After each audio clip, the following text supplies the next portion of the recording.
and everybody was scared to talk about it because he'd have him killed. Something strange is happening in the world of justice, and this time it's got Joe Rogan more fired up than we've seen in a long time. The verdict in Diddy's high-profile trial just came out, and to the shock of many, it ended with 2 simple words: not guilty. But Joe Rogan, he's not buying it. Not even close. On a recent episode of his podcast, Rogan leaned in and spoke straight from the gut, saying what millions were thinking.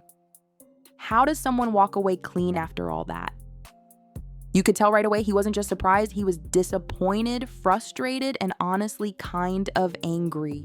I'll tell you what, Kurt Metzger called this from the beginning, and especially when he found out that Comey's daughter was going to be the judge. Did you know that? No, I did not. Yeah.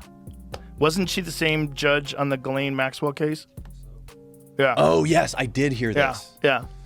Bro, where's the videos?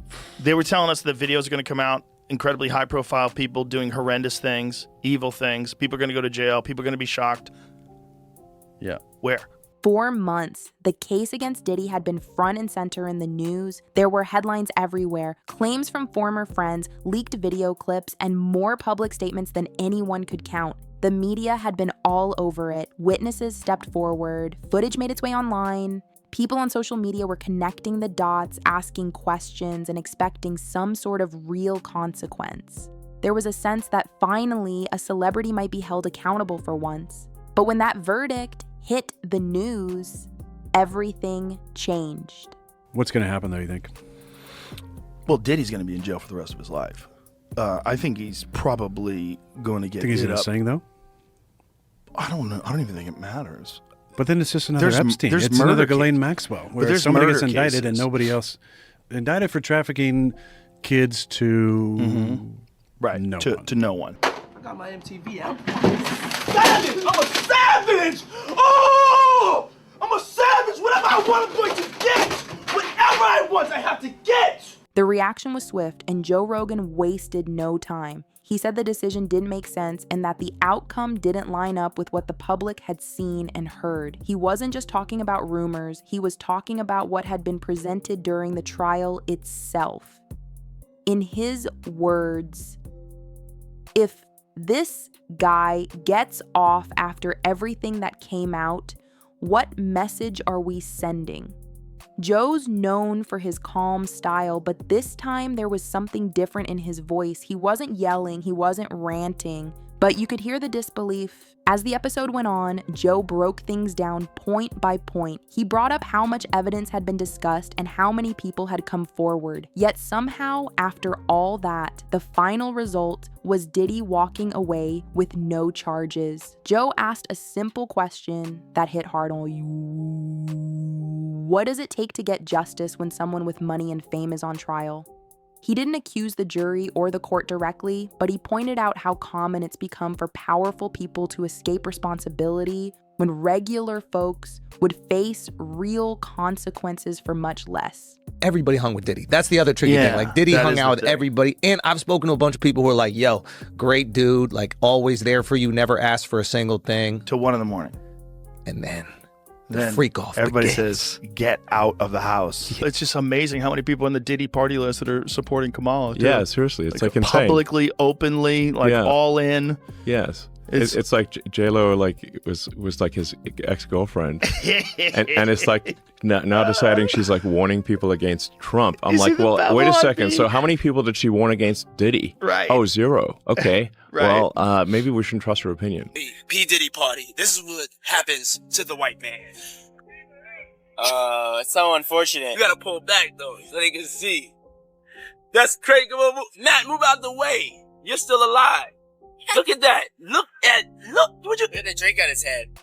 And that's James from Simeon Mobile Disco. He is a actual DJs aren't supposed to pass out, but when they come to one of my parties, this is what happens to them. And then there's also like people that are elites, and that's their thing. Like their thing is to do something that is horrible, and it's not available to other people. So it's like, I think there's like a sickness that people have when they have power, like extreme power, and then what else can I do? What else can I do? What else is what else is taboo? What else is forbidden? The thing is, like, we're getting the rumors from the internet, and the internet thinks that the Taliban took out that bridge in Baltimore. So it's like, who fucking knows? Who knows what's real? That's what Diddy's lawyers, I think, said. It was like that these are just trumped up charges. Not trumped up. I don't think they said that, but like bullshit charges. Dude, when Homeland Security invades your house, you got problems with dudes with fucking guns and body armor. He even addressed the people who testified, saying it must feel like they went through all that trouble for nothing. Imagine stepping forward, putting your name out there, telling your story, and then watching the whole thing end in silence. Joe said, "I feel for the people who came forward. This isn't just a court loss, it's a personal one." He made it clear that the decision wouldn't just affect Diddy or the people in the courtroom. It was going to impact how people everywhere viewed the justice system. Then Joe turned his focus on the media's role in all of this. He said the coverage turned the trial into a spectacle, a mix of celebrity drama and tabloid headlines. While there were serious issues being addressed, the media often seemed more focused on Diddy's clothes, his attitude in court, and what other celebrities were saying. Joe criticized the way mainstream outlets made the case feel like entertainment instead of a real legal process. It became a show, he said. And somewhere in that show, the truth got lost. Joe also talked about the bigger picture. It wasn't just about this one case, it was about what this case represents. If someone as high profile as Diddy can face serious allegations and still walk free, what does that do to public trust in the system? Rogan explained that he wasn't trying to be dramatic, but it was hard not to notice the pattern, one high-status person after another getting a pass. "It's like the rules don't apply to them," he said, shaking his head. And that's what makes people give up on the idea that the system is fair. What really got people's attention was when Joe started talking about how this verdict would change the way people behave going forward. Why would anyone come forward in the future, he asked, if the outcome is already written before the trial even starts? His point was simple. When people lose trust in fairness, they stop trying. They stop believing that telling the truth will matter. And that kind of thinking doesn't just affect one trial, it changes the culture. Joe also reflected on how cases like this affect the public. He said people tune in hoping that this time things will be different, that maybe, just maybe, someone powerful will finally be held to the same standards as everyone else. People want to believe the system works, he said. But when this keeps happening, you start to wonder if justice is even possible when it comes to the rich and famous. That line hit hard because it's what so many people are already feeling. And it wasn't just his podcast audience reacting. Within hours of the episode going live, social media lit up. Clips from Joe's takedown went viral. People from all backgrounds were commenting, sharing, and saying the same thing. He's right. Many said they felt the same frustration but didn't know how to say it. Joe had put their thoughts into words, and it resonated. Rogan also addressed the pressure that comes with speaking up. He admitted that he doesn't know all the facts and that he isn't a lawyer. But he reminded listeners that being a regular person doesn't disqualify you from having a gut feeling that something isn't right. You don't need a law degree to know when something feels off, he said. We all watched it. We saw what came out. We're not crazy for thinking this verdict doesn't make sense. All these famous people are here. They're doing this. Like elaborate parties, yeah. Lots of money, everything you want, the golden carrot at the end of the stick. Right. So the thing is, he's not even being charged for any of the things you just brought up. He's not being charged for blackmail, which is kind of crazy because, what did they do? Why did they tell us that there was all these videos of all these high-profile people and then silence, and then it never comes up once during the trial? In the final part of his segment, Joe zoomed out even further. He explained how public trust is one of the most important pieces in any legal system. Once that trust is broken, everything else begins to fall apart. He wasn't just talking about celebrities or courts. He was talking about the people.